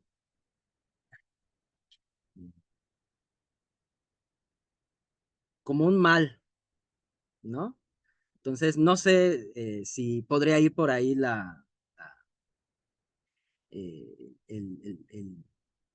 lo que tú te preocupa en el término. Ujú. Muchas gracias. Creo que sigue Natalia, ¿no? Sí, bueno, yo te quería agradecer muchísimo tu exposición. A mí personalmente se me hizo muy difícil el texto de Geschlecht. Apenas me estoy metiendo con Heidegger y también se me ha hecho muy difícil, entonces tú aclaraste muchísimas cosas y eso te lo agradezco mucho. Y bueno, te quería hacer algunas preguntas. Hace poco leí un texto de Butler donde trabaja, analiza unas cuestiones entre Foucault, Wittig e Irigaray, ¿no? Bueno, Irigaray lo que discute con Heidegger es que para ella la primera pregunta o la pregunta por excelencia sería acerca de la diferencia sexual, ¿no? Pero algo que me llamó la atención sobre el análisis de Wittig y de Foucault es que dice que, bueno, Wittig, basándose en los aportes Foucaultianos y también en esta idea de las zonas erógenas freudianas, también trata de pensar una diseminación de ejercicios y de placeres sexuales basándose en esta teoría de las zonas erógenas, que no están, digamos, reservadas a los órganos genitales, sino que puede ser el lóbulo de la oreja, los pezones, etcétera, ¿no? Y que ahí Wittig encontraba como una potencia, una promesa para proliferar, digamos, géneros, así lo plantean, ¿no? Eso por una duda me llamó mucho la atención. Quería preguntarte si esto que tú planteas sobre el Dasein como posibilidad podría pensarse desde ese punto, o si Heidegger lo está pensando de otra manera y Derrida, digamos, en este diálogo con Heidegger también. Y la otra pregunta que también me surgió tiene que ver con esto que mencionaste sobre el Dasein como libertad y posibilidad. Si esa libertad implicaría esta capacidad de decidir o de elegir el género por fuera del binarismo, por ejemplo. Lo pregunto por estas situaciones que pasan actualmente, que veo pues hoy en día, ¿no? Que muchas personas dicen, bueno, yo ahora soy bisexual o yo ahora soy esto o yo ahora soy aquello, como si se pudiera escoger voluntariamente o conscientemente una preferencia sexual. Quería preguntarte hasta qué punto esto sería posible en Heidegger, si esto iría por ahí con el tema de la libertad y la posibilidad o el ser como proyecto.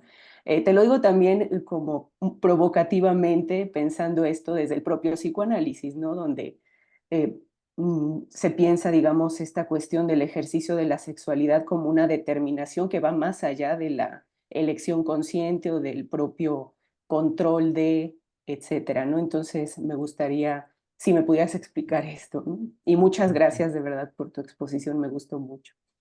Sí, gracias.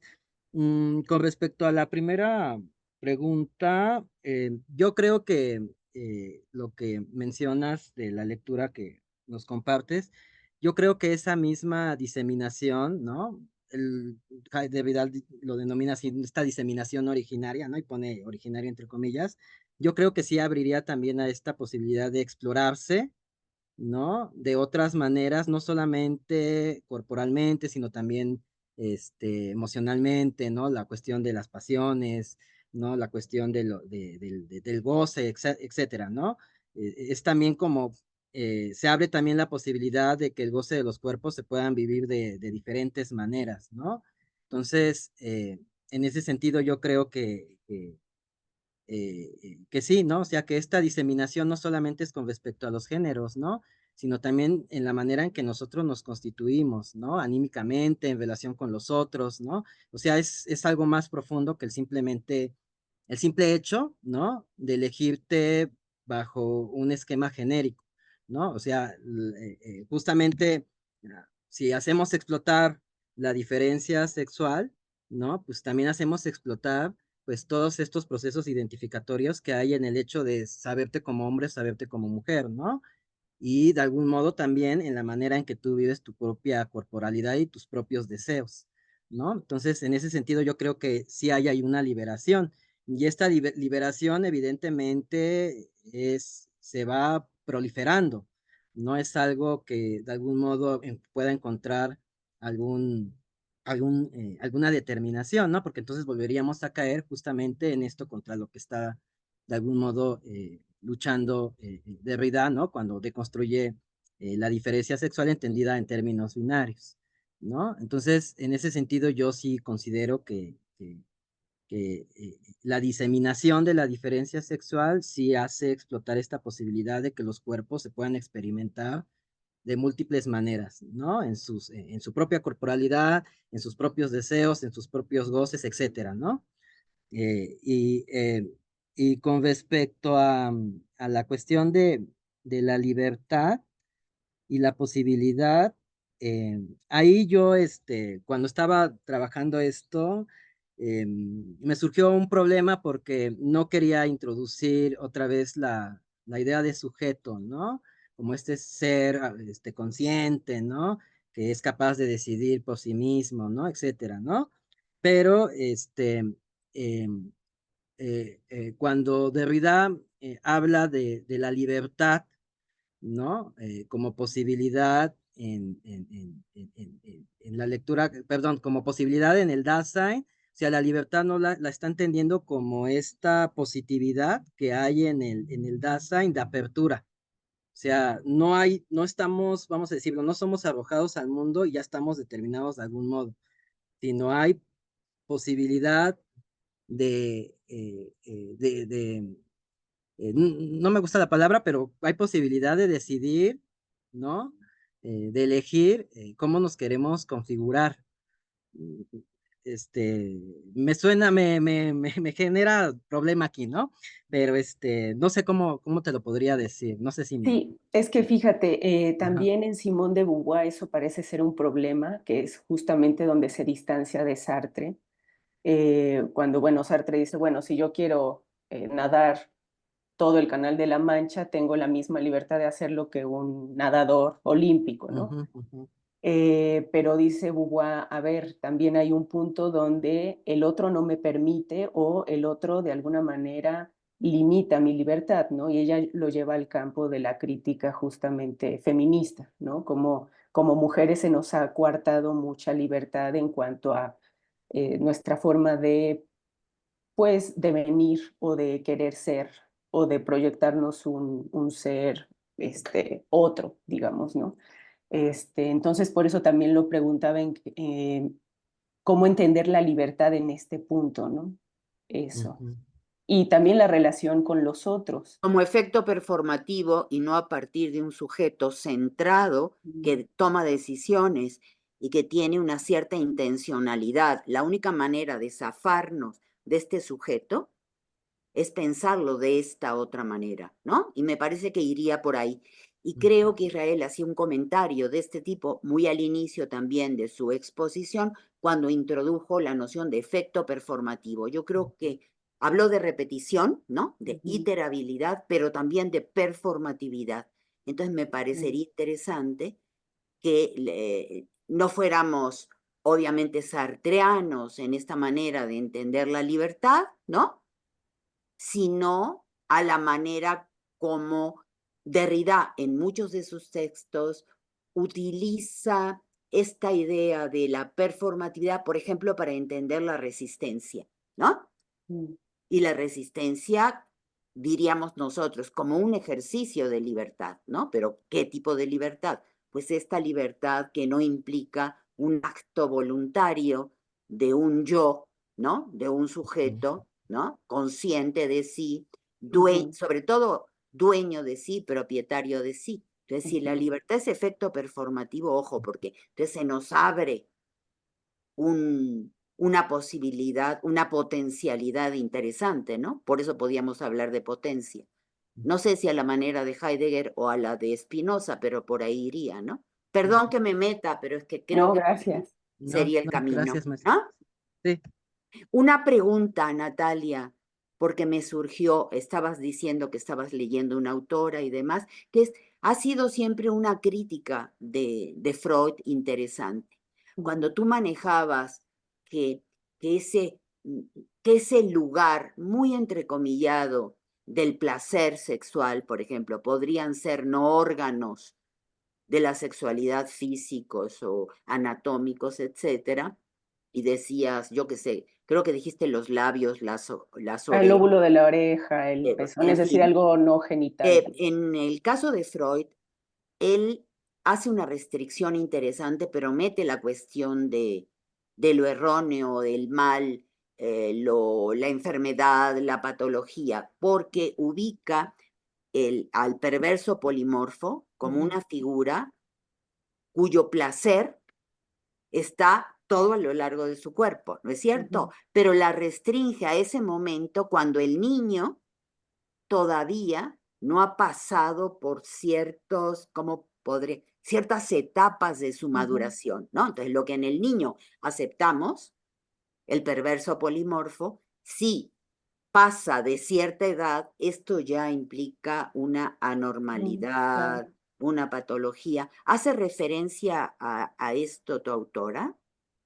Lucy No, Irigaray, ¿no? Supongo que es la eh, crítica de Lucy Irigaray contra Freud. O sí, así, no, lo leí en Wittig. Digamos, Wittig retoma esta parte de las... y no Lucy Irigaray. Bueno, en bueno, sí, ella cualquiera de también lo las dos. Lo critica. que pasa es que Lucy Irigaray también es fuerte en su lectura de Freud, ¿no? Sí. Iría por este lado, ¿no? Intentar seguir reconsiderando las patologías y el mal y lo que es normal para Freud, que jamás lo cuestiona, ¿no? Por eso te preguntaba Sí, sí, sí. si está mencionado el perverso polimorfo o no. En la No, en este artículo Ok, no, solamente ok, rescatan la zona ok. cero. Ok. Ya, nada más, gracias. Ujú. Tomás, habías levantado la mano. Te damos la bienvenida a nuestro seminario, ¿eh? Muchas gracias, muchísimas gracias por la bienvenida. Aprovecho antes de intervenir o comentar algo a presentarme porque nadie me conoce. Me llamo Tomás, soy estudiante de doctorado junto con Mandela, que creo que sí la conocen presencialmente en la UBA, acá en Buenos Aires, Argentina, pero tengo la suerte de irme a vivir a México el mes que viene, así que bueno, espero conocerlos también presencialmente pronto. Y bueno, por lo demás, gracias Israel por la presentación de este texto tan complejo y tan interesante.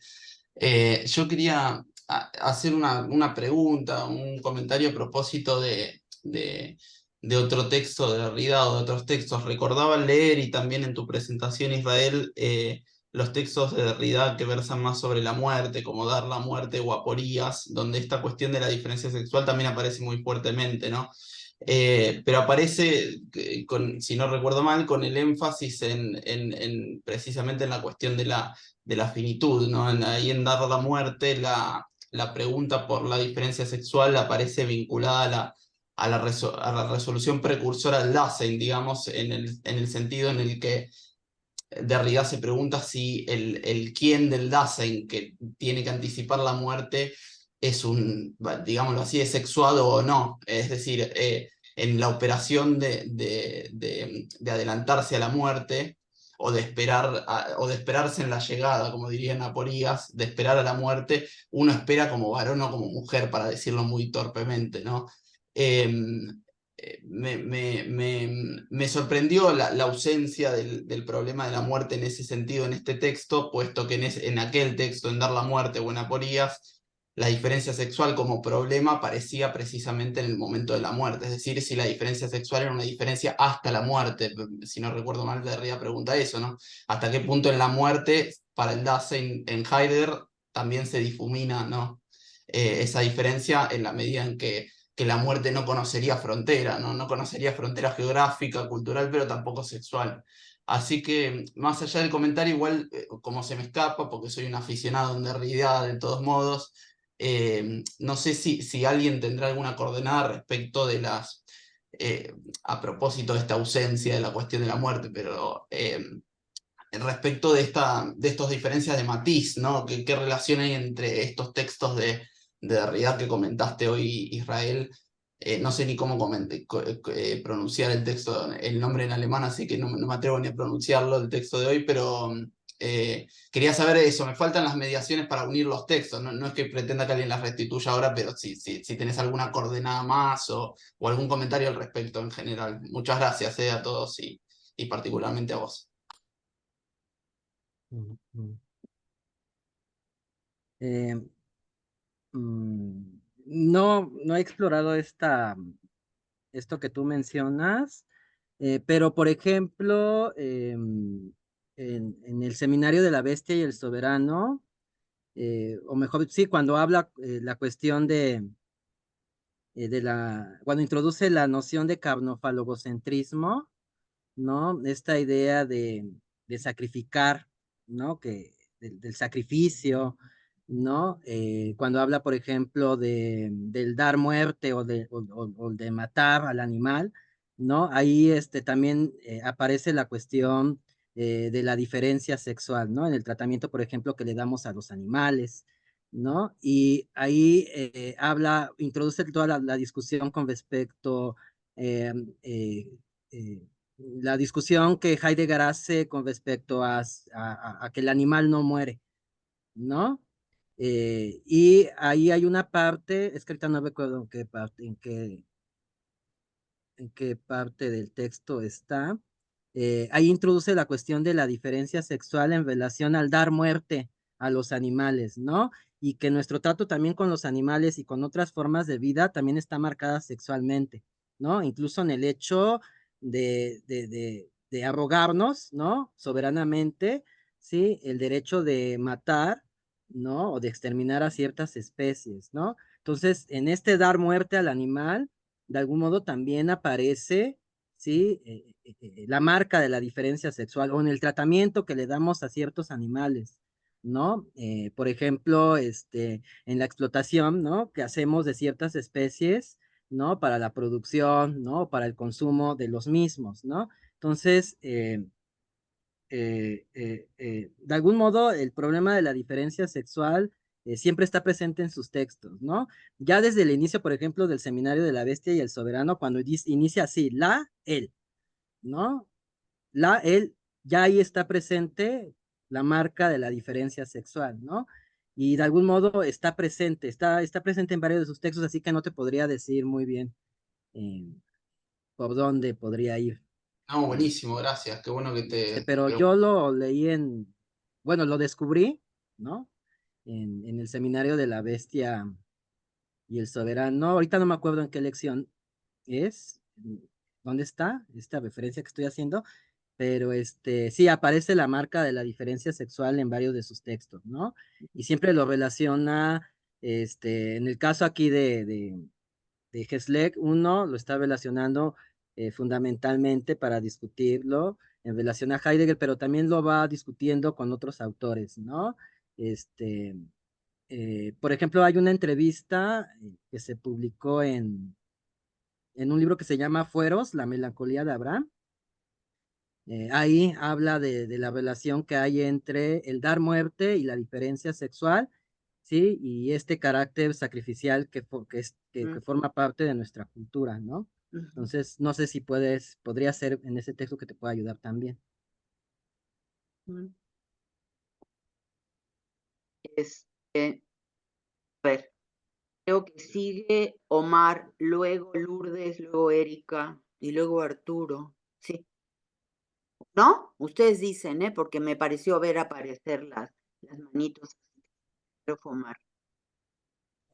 Buenos días, buenas tardes ya. Muchas gracias, Israel, por tu exposición. La verdad, un tema muy interesante que no me es muy familiar. Yo no he estudiado mucho tampoco a Heidegger, pero creo que en este punto, al estar trabajando algunos textos de Derrida con la doctora Erika, especialmente el de Mal de Archivo, eh, el tema de la libertad que se comentaba hace un momento sobre si es el elegir una determinada sexualidad, creo que podría ir un poco más encaminado a la cuestión del propio cuestionar esa sexualidad, porque no en elegirla, sino ponerla en cuestión, porque por ejemplo el Mal de Archivo habla de Derrida sobre Freud en el momento en que él, al cumplir 35 años, recibe el regalo de su padre, que es la Biblia que su padre había utilizado para estudiarla, interpretarla, y se la regala a él reempastada. Y dice Derrida que hace alusión a esta nueva impresión sobre la piel que recuerda a la que vivió Freud 35 años atrás al momento de la circuncisión.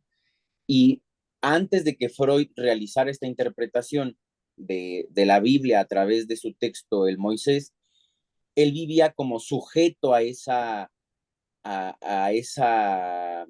forma, a ese archivo del lenguaje que tenía heredado de parte de su padre y de toda la tradición judía. Solo se emancipa, se libera de esa cuestión, y obviamente creo yo que va muy relacionada con el tema de la sexualidad por estar incluida ahí la circuncisión.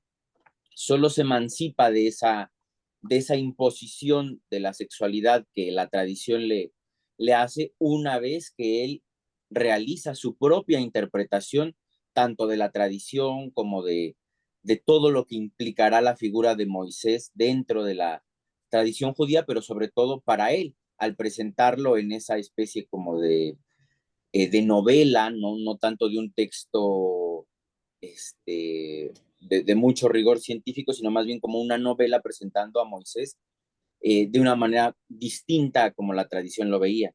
Entonces, no sé si tal vez esa libertad consiste en no decir, como se mencionaba la sesión anterior, no podemos decir yo soy tal cosa, porque sería como encasillarnos, sino en ese cuestionarse constantemente sería el ir siendo diferentes situaciones, ¿no? O en este caso, la posibilidad de ir experimentando la sexualidad a través de la propia experiencia corporal. Digo, no sé si se entendió, pero por mi parte es cuanto, si me expliqué bien.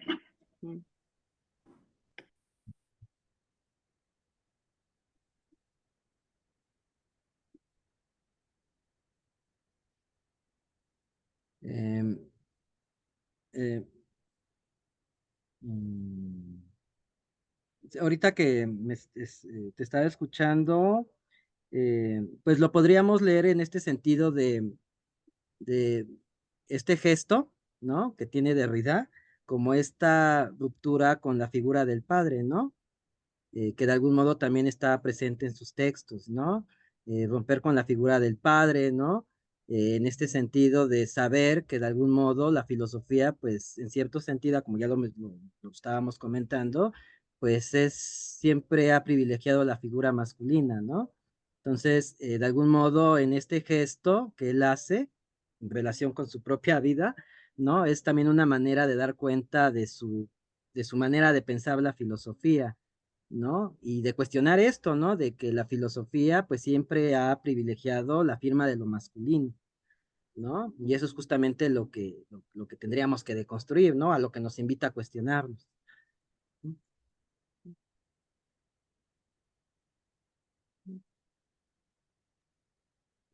¿Voy yo? Sí.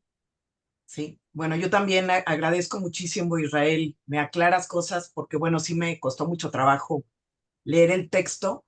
Y bueno, y también entender pues las discusiones de Butler, ¿no? Como decía Natalia, sobre todo en este último libro que creo que tiene unas semanas de traducido al español, creo que nos ayuda a entender las discusiones contemporáneas en relación a pues a la autodeterminación del género, por ejemplo, y cuestiones que ha estado protegiendo la ley, ¿no? La identidad de género, la expresión de género, la orientación sexual.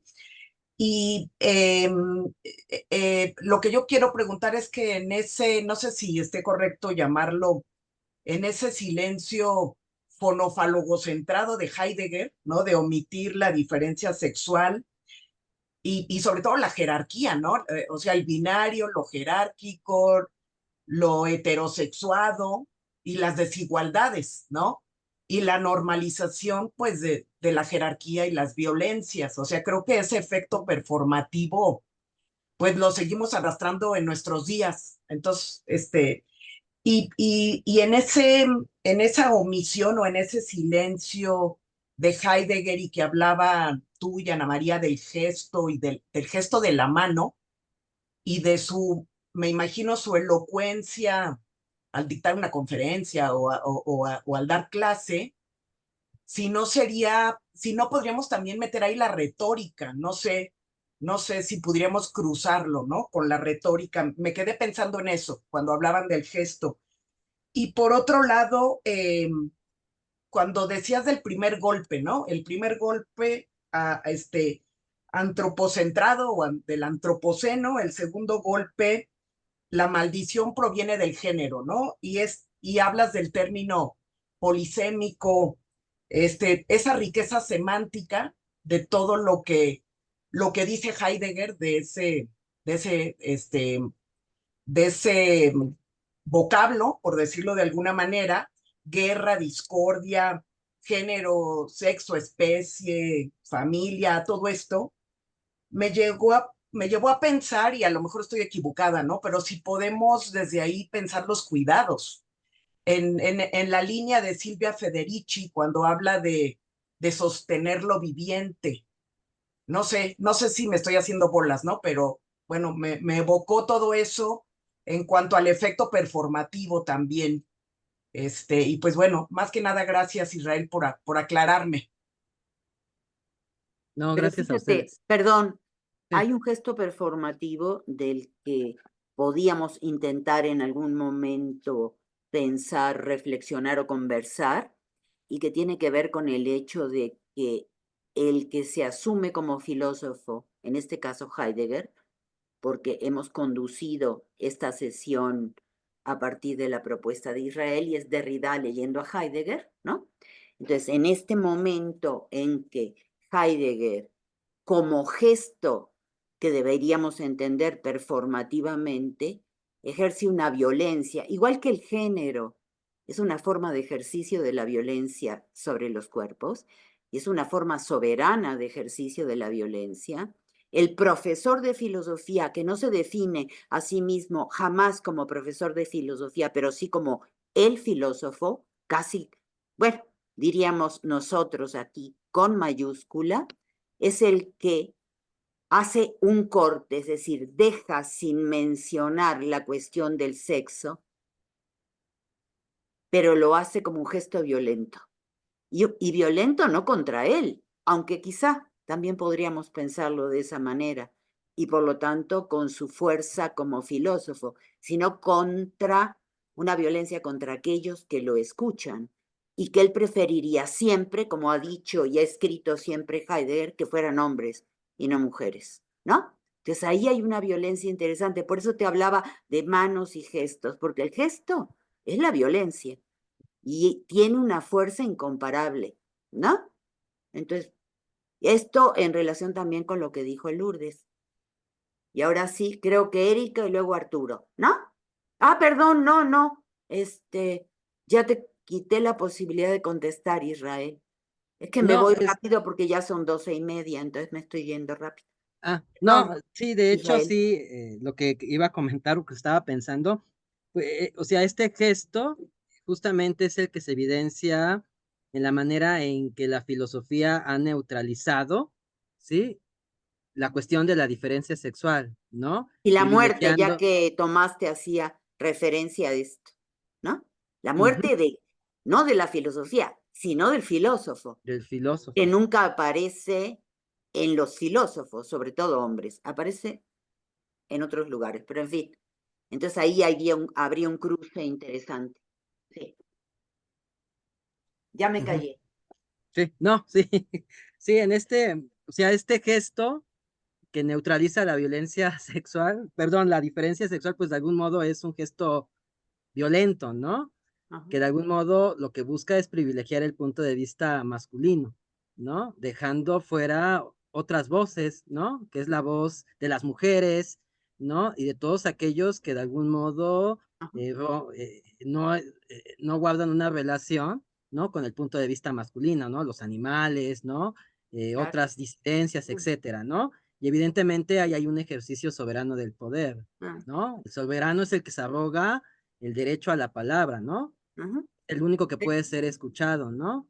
Y que de algún modo Derrida también lo va a vincular pues con esta violencia que trabajó en sus primeros textos, ¿no? Que es la violencia del logofalogocentrismo, ¿no? Claro, Ujú, claro, claro. claro. Ujú.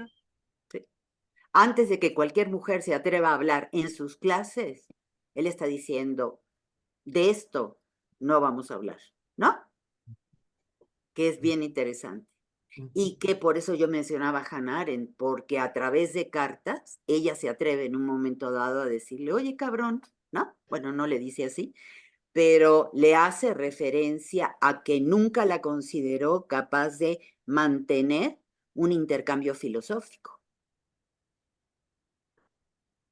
Y además, cada vez que ella publicaba un libro, él no sabía aparentemente, hacía, ¿no? Es un gesto de soberanía impresionante que ella había publicado un libro. Y además un libro que era leído, que era discutido, y ella le reclama, ¿cómo dices que no me has leído o que no sabes que he escrito un libro de filosofía? ¿No? O sea, ¿qué pasa con esto? Y él le da la vuelta y su gesto sigue siendo el gesto masculino por excelencia soberano de tú no tienes derecho porque finalmente la filosofía es masculina, ¿no? Entonces, es interesante. Ya, ahora sí, Erika. Ay, me voy muy atrás porque es que la participación de Natalia me abrió el camino para pensar lo neutro, la neutralidad y a ver si puedo plantear una serie de cuestiones y más bien un campo. Eh, Fíjate, entre los activismos más jóvenes de género, a mí me parece un gesto muy valiente el declararse no binarios, ¿no? Las personas que se declaran no binarias, no neutras, no de género, sino específicamente no binarias, ¿no? Eh, en relación con lo neutro y leyendo el texto, estaba pensando que pues en alemán lo neutro es un tercer género, o sea, que están el masculino, el femenino y el neutro. Derrida pasa rápidamente del género gramatical a la diferencia sexual y no genérica, por lo menos aquí en Geschlecht 1, porque Heidegger lo permite, o sea, la lectura de Heidegger así lo permite. Heidegger determina lo neutral como lo no marcado sexualmente, ¿no? Eh, Sin embargo, hay un rasgo de lo no binario que no es precisamente neutro. Estaba pensando, es indeterminado, ¿no? Eso me resulta particularmente interesante, o sea, pensar en una indeterminación que se niega a determinarse. En ese sentido, te preguntaría, lo lanzo en general, si es posible, de qué manera, sin pensarlo como voluntarismo, ¿no? Individual, subjetivo, etcétera, ¿cuáles son las estrategias para no ser marcados los cuerpos? Eh, o sea, de qué manera se puede esto lograr frente a un marcaje violento que es reiterativo, sí, pero, o sea, es iterativo en el sentido derridiano, pero es reiterativo en el sentido del refuerzo de la violencia. Entonces, ¿cómo pensar estas estrategias de no marcaje, o sea, de rechazar determinadas marcas específicas, ¿no? ¿Cómo lo pensarías, Israel? Mm, ay, me deja pensando. Eh, yo creo que lo podríamos pensar a partir de la noción de indecibilidad, ¿no? Esta idea de no, ni esto ni lo otro, ¿no? Sino siempre en esta posibilidad de que algo pueda acontecer, ¿no? Y que de algún modo, como lo mencionábamos, es que de hecho, ahorita que escuchaba tu pregunta, me resonaba mucho una entrevista que le hacen unas feministas a Derrida, justamente le cuestionan esta idea de lo neutro, ¿no? Porque pareciera ser que en Heidegger, ¿no? La neutralidad abriría a esta posibilidad, ¿no? A esta potencia, ¿no? De marcarnos, ¿no? De inscribirnos de diferentes maneras hablando sexualmente, ¿no? Y le cuestionan justamente esto, ¿no? Que cómo él está utilizando el término neutralidad, ¿no? porque la neutralidad también puede inscribir lo masculino, ¿no? Y él dice que hay otra posibilidad de entender la neutralidad, no la neutralidad justamente como esta marca violenta, que es la que comentábamos hace un momento, ¿no? Que naturaliza la diferencia sexual justamente para privilegiar el punto de vista masculino, ¿no? Sino justamente una neutralidad que abre a esta potencia, ¿no? De diseminación, ¿no? De las diferencias sexuales, ¿no? Y ahí él introduce el término indecibilidad, ¿no? El término indecibilidad yo creo que nos permitiría justamente plantear, ¿no? Esta posibilidad de ser, ¿no? Que está siempre abierta en cada encuentro que tenemos con los otros, ¿no? Y que no está marcada de algún modo de antemano, sino que siempre está abierta, que no está determinada, ¿no? A lo mejor hoy yo me puedo sentir hombre y mañana me puedo sentir mujer, no sé, ¿no? Pero es justamente esto, ¿no? Esta potencia diseminativa que de algún modo en esta entrevista de vida dice, se inscriben los cuerpos, ¿no? Y que de algún modo abre a la posibilidad de que algo distinta pueda acontecer, ¿no? Hablando en términos sexuales. Claro, sí, fíjate, no sería el este día quiero ser hombre y o mi género es tal, sino es Ajá. el gesto de decir esto no y esto tampoco. No, gracias, prefiero no, ¿no? O sea, si está terrible y es violento ser cualquiera de las dos cosas, pues no, me abstengo, ¿no? Ujú, Entonces, ¿cómo pensar y cómo sostener ese rechazo, ¿no? O sea, ujú, esa práctica de resistencia. ujú. Sí, gracias.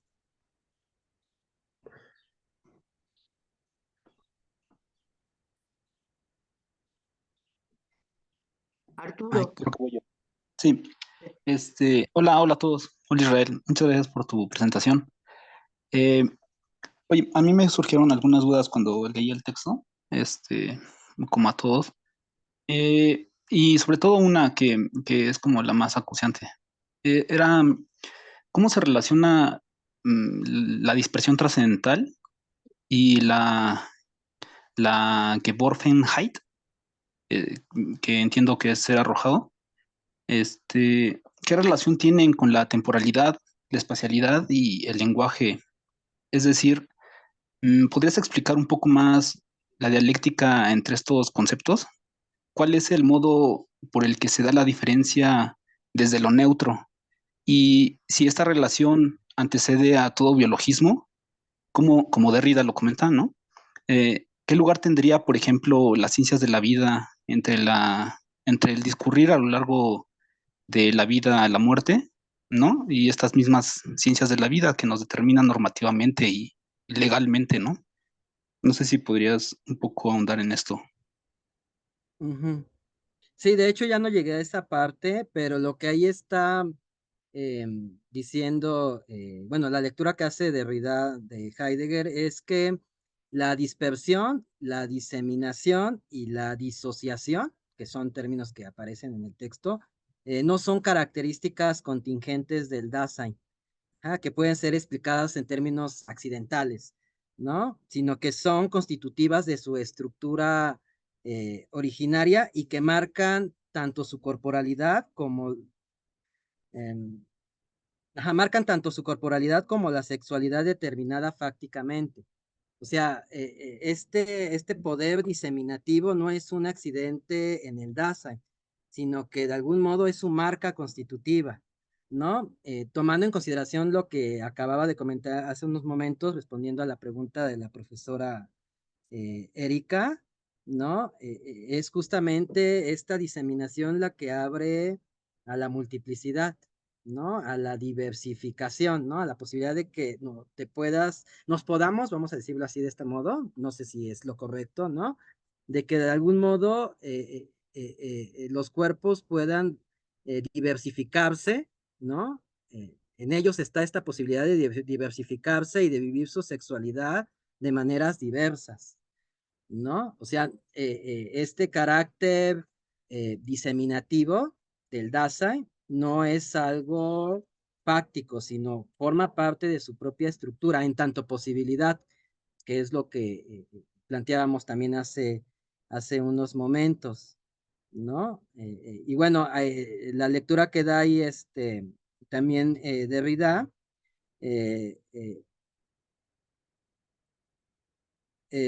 ello también va a suponer que el Dasein siempre se encuentra ya desunido, dividido por la sexualidad, ¿no? También hacia un sexo determinado, porque de algún modo también prácticamente siempre ya está esta posibilidad, aunque originariamente hablando, entre comillas, siempre está esta potencia, ¿no? Diseminativa, disgregativa, ¿no? De apertura. Entonces, más que tener un significado negativo, tiene un significado positivo en tanto multiplicidad, ¿no? Y apertura a la diferencia, que es justamente lo que siempre está, a lo que apela de algún modo Derrida, ¿no? No sé si te Bien, respondí. muchas gracias. Sí, sí, sí. Gracias.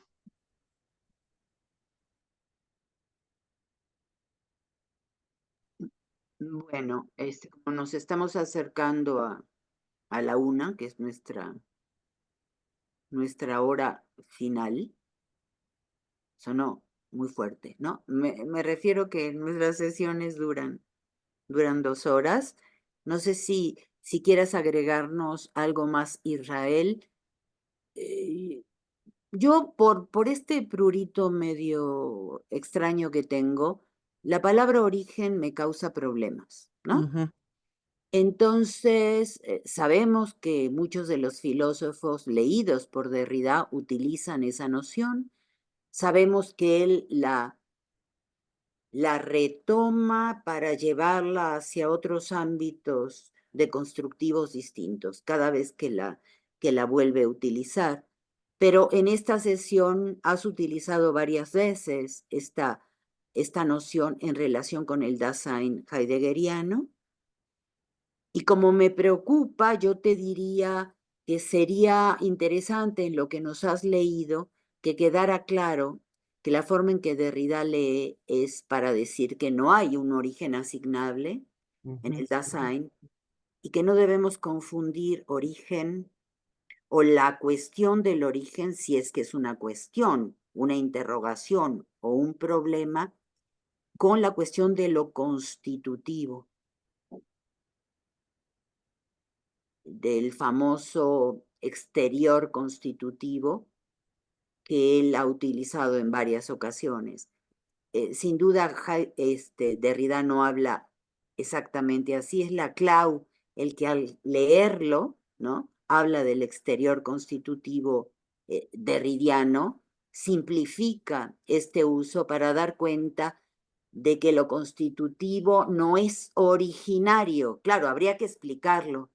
Entonces yo te sugeriría que quedara claro en algún momento. Yo sé que en la anterior tesis, en un momento dado, le dedicaste a esto, a la cuestión del origen, pero no recuerdo exactamente en qué parte, ¿sí?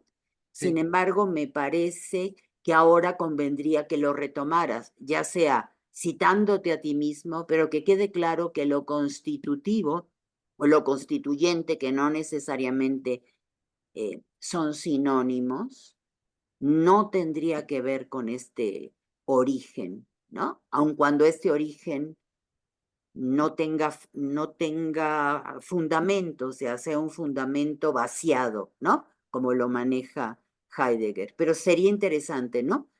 Sí, sí, Porque a de hecho, veces se nos cruza ahí la temporalidad y la espacialidad de un antes, que es muy problemático y que nos lleva a la idea de origen. Por eso lo constitutivo, aunque es un recurso fenomenológico y no ontológico, podría ser interesante, ¿no?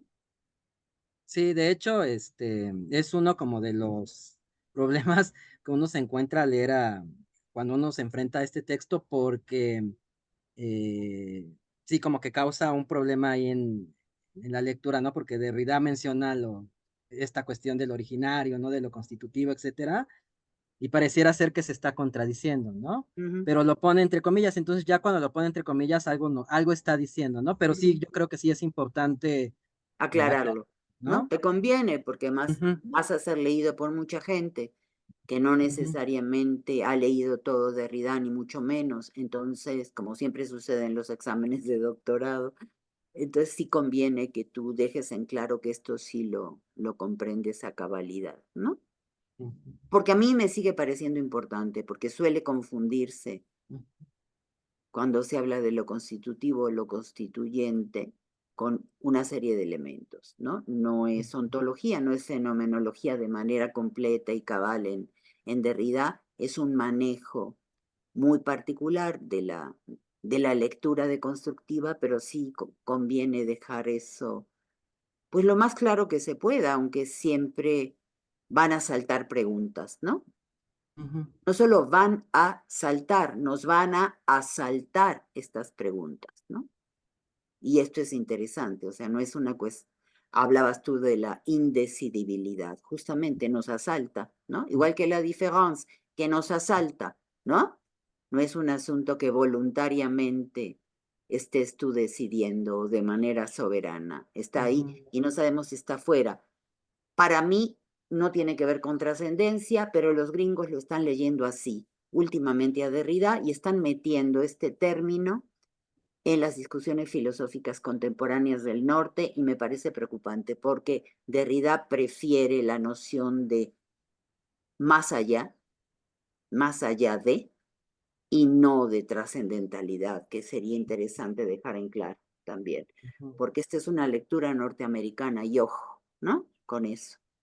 Sí, sí tengo algo en contra de esa lectura académica norteamericana en general, cuando han leído a Derrida en otras oportunidades y ahora, pero están introduciendo la cuestión de la trascendencia, que es bastante problemática y desconoce la cuestión del más allá, ¿no?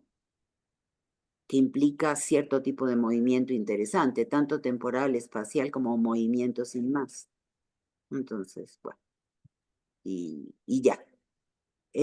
Tenemos unos 6 minutos para ir cerrando. Entonces, la próxima sesión le va a tocar a Daniel, que ya nos compartió su texto. Yo les avisaría el lunes exactamente cuándo nos toca, ¿sí? Y a quienes están presentes les recordamos que tenemos el miércoles 29 la presentación del libro de las libres. El 30 y el 31 vamos a tallerear con esta experiencia de un grupo de mujeres, de un colectivo de mujeres que ya tiene 24 años de existencia, y lo vamos a tallerear en la facultad. Entonces los que estén aquí están invitadas, ¿no? Es en la sala A de la Facultad de Filosofía y Letras, y para quienes no estén, intentaríamos primero compartirles el libro, porque hasta donde tengo entendido van a sacarlo impreso, pero ahora ya está listo de manera digital y yo creo que no hay ningún problema en compartirlo, ¿verdad, Lourdes? No, para eso es, ya, de hecho ya el último correo que les envié a ti y a Erika, ya es la última versión en digital. Ok, entonces se los vamos a compartir para quienes no puedan estar por si les interesa. El libro porque introduce lo que hemos hecho desde hace muchos años, que es un vocabulario justamente no solo para nombrar, no solo para describir, sino para reflexionar o pensar de esta otra manera, ¿no? Lo que hemos estado haciendo durante mucho tiempo, estos intereses que tenemos. Uno de ellos ha sido el cuerpo, ¿no? O la cuerpa, si prefieren ustedes, pero hay otros, ¿no es cierto? Como esta lectura de Rihanna. Entonces, les compartiríamos a través de Alteridad de Exclusiones, ¿verdad, Lourdes? Ahí Sí, les podemos compartir el libro y y Lourdes el y yo programa, estamos. Y el y el, programa también, el programa ya lo compartí en Alteridad de Exclusiones para quienes estemos aquí, ¿no? Y que no estén ya en varias de estos eventos, porque a Erika le toca presentar el libro en Jurídicas y también va a estar, si mal no recuerdo, en 2 de las mesas del 30 y del 31, o en una. Pero bueno, va a estar 2 veces, perdón, Sí, ¿no? también va a estar Natalia y Natalia, Circe. Natalia va a Circe estar, y la otra Natalia, sí, Natalia Cruz, también, que no está aquí con nosotros, pero bueno, recordarles esto y que les vamos a compartir el libro. Lourdes y yo somos parte de quienes escribieron el libro, ¿no? Son 4 mujeres. Verónica Cruz, que es una de las fundadoras, es un término muy feo, ¿verdad? De las libres, ella empezó con este tipo de movimiento, con esta organización de mujeres. Paola, es que no recuerdo el apellido de Paola, pero bueno, Paola, Lourdes y yo, ¿no? Entonces estaría bien que lo pudieran leer en algún momento podemos hacer una sesión para que nos lean y nos hagan preguntas y podamos extender todo este trabajo que hemos hecho con vocabulario. Es decir, desde la alteridad, ¿no es cierto? Desde el más allá de, que es algo que luego podemos charlar. Muchas gracias, Israel. No, ustedes, gracias. Siempre conviene, ¿no? Que Sí, tengas, Muchas sí, gracias. sí. antes de que esto lo presentes en tu tesis. Gracias a todas y a todos. Y les escribo el lunes para decirles qué sigue, ¿no? Sigue Daniel, seguro, pero Ujú. tengo ahora dudas con la fecha. No sé si es este próximo viernes o hasta el otro. En fin, luego les digo. Oigan, yo no sé, pero me quedé con ganas de volver sobre estos textos, no solo el 1, sino específicamente el 3. Entonces, no sé si después de Daniel, podríamos seguir con Regresar. la lectura, Ah, Israel. sí, ¿no, Sí, Israel? sí. Podemos leer con detenimiento, volvemos a leer todas y todos y volvemos a charlar esto ya. De hecho, habías planteado unas preguntitas por ahí, las debes traer por escrito, no nos las compartes porque así hicimos con Natalia Ujú. Ah, ya. la última vez porque fueron 2 sesiones y ella dejó unas preguntas sobre las cuales iba a girar la siguiente sesión. Me Ujú. parece que tenían que ver con la lectura de Geschlecht 3. Quizá Sí. estoy equivocada, pero si las puedes rescatar, es que no me Ay, dio tiempo de escribirlas.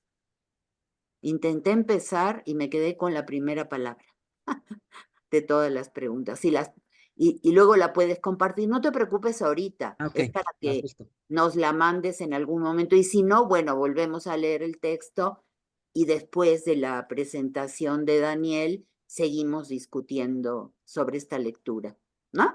Sí, De Riviana. Pues muchas gracias. Que estén muy bien. Gracias, gracias. hasta luego. Gracias, Hasta luego, Gracias gracias, por gracias. Chao, estar. Israel. cuídense mucho. Gracias. Gracias. Gracias, Alejandro. Bye. Hasta luego.